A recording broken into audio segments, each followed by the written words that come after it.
The people who quietly get rich barely think about money. No budgeting apps, no white knuckle willpower, no pep talk every Monday morning. And somehow they still make sharper money moves than people sweating over every single dollar. That's not luck, and it's not discipline. Here's the twist nobody tells you. If saving feels impossible, if your paycheck vanishes before the month is over, if you catch fire for 2 weeks and then quietly give up, the problem was never you. It was your setup. And your setup is fixable. Once you fix it, the right money move stops needing you to feel motivated at all. Most people think they have a money problem. What they actually have is a decisions problem. Picture someone who swears they'll eat healthy starting tomorrow. They toss the junk food, buy the vegetables, watch the meal prep videos. Then Thursday hits. They're wiped from work, traffic was brutal, dinner isn't ready, and the drive-through is right there. Did they suddenly stop caring about their health? No. They just had to make one hard choice at the worst possible moment. Money works the exact same way. You don't fall behind because you don't understand saving. You fall behind because your brain spends all day asking, should I buy this? Should I save it? Do I really need it? Each tiny question burns a little mental fuel. Scientists call it decision fatigue, and the research is clear. The more choices you make in a day, the more likely you are to grab the easy, comfortable option. That's why blowing money at 9 at night is so much easier than at 9 in the morning. Your brain isn't weak, it's just tired. So here's the first shift. Stop trying to become a more disciplined person. Start becoming a person who makes fewer money decisions in the first place. That sounds small. It's actually everything. Think about January. Gyms pack out, budget apps get downloaded, everybody swears this is the year. Then February shows up, and the old habits move right back in. People assume their motivation died, but motivation was never built to stay. Your brain hands you a hit of excitement for starting something new. Once it's familiar, that hit fades. The task didn't change. Your buzz did. That's why successful people aren't secretly motivated all the time. They just lean on motivation a whole lot less. Think about brushing your teeth. You don't wake up inspired to do it. You don't watch a video to get pumped.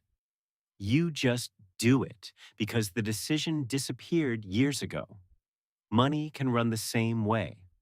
Payday hits and money slides into savings and investing before you ever see it. No debate, no guilt, no motivation required. And this is where friction quietly runs your life. Tiny inconveniences change everything you do.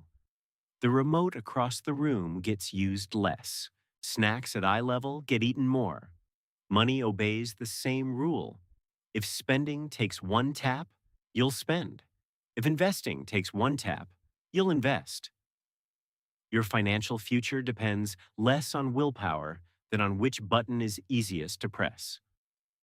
So, look at your phone for a second. How many shopping apps are one swipe away? How many food delivery apps? How many little notifications nudge you to spend? Now, count the reminders to invest. One side is screaming for your attention. The other is dead silent. That's not an accident. Stores ping you about abandoned carts and flash sales because they know attention turns into spending. Most purchases aren't planned. They happen when something pops up at the exact wrong moment, when you're bored, or stressed, or stuck in line. So you don't need more discipline. You need to delete the shopping apps, kill the promo emails, and drop the saved credit cards. Remove the opportunity, and the impulse has nowhere to go. Okay, so how do you actually build this thing? It starts with one question almost nobody asks. When your paycheck lands, who gets paid first? Most people say rent, bills, groceries, the credit card, and then they save whatever's left. Notice what that does. Your future becomes the last bill you pay. And since something unexpected always comes up, your future usually gets nothing. This isn't because you don't care about retirement. It's because your brain is wired for right now. Economists call it present bias. We value a reward today way more than a bigger one later, even when waiting obviously wins. One cookie now beats losing 10 pounds in 3 months. Spending today beats investing for 20 years. Your brain isn't broken. It's just running very old survival software. So flip the order. The second your paycheck arrives, money moves out on its own. Say 10% into investing, 5% into an emergency fund, gone before you can touch it. Did that take willpower? Not really. It happened before your brain got a chance to argue. That's the whole point of a system. It protects you from the tired, stressed version of you who shows up on a Tuesday night. But there's a leak that quietly drains all of it. Say you get a raise, an extra 500 a month. You earned it. So a few weeks later, you upgrade the phone, order takeout more, grab the nicer apartment. None of it feels reckless. But together, your lifestyle swells until that raise just vanishes. Psychologists call it hedonic adaptation. We get used to nice things fast, the thrill fades, and the new normal becomes plain normal. The danger isn't enjoying better stuff. It's letting every raise turn into a bigger, permanent bill riding on every future paycheck. So try this the next time your income goes up. Change nothing for 90 days. Send the extra straight to investing. After 3 months, ask yourself honestly if you're actually any less happy. For almost everyone, the answer is no, but the savings look wildly different. That's why real wealth looks boring. It gets built in the months when nothing on the outside is changing at all. Now, why do systems beat goals every single time? Picture two people. One says, I want to save $20,000. The other says, I invest automatically every Friday. When you hit a goal, you stop because the finish line's gone, and so is the behavior. A system never has that problem. The person who invests every Friday doesn't quit at one number. It's just who they are now. And that's the real move. Stop chasing a number and start collecting proof that you're someone who handles money on purpose, someone who pauses before buying and invests without thinking twice. Then back it up with one tiny habit, 5 minutes every Sunday. How much came in? How much went out? Did the automatic stuff run? That's it. No guilt, no spreadsheets, just looking.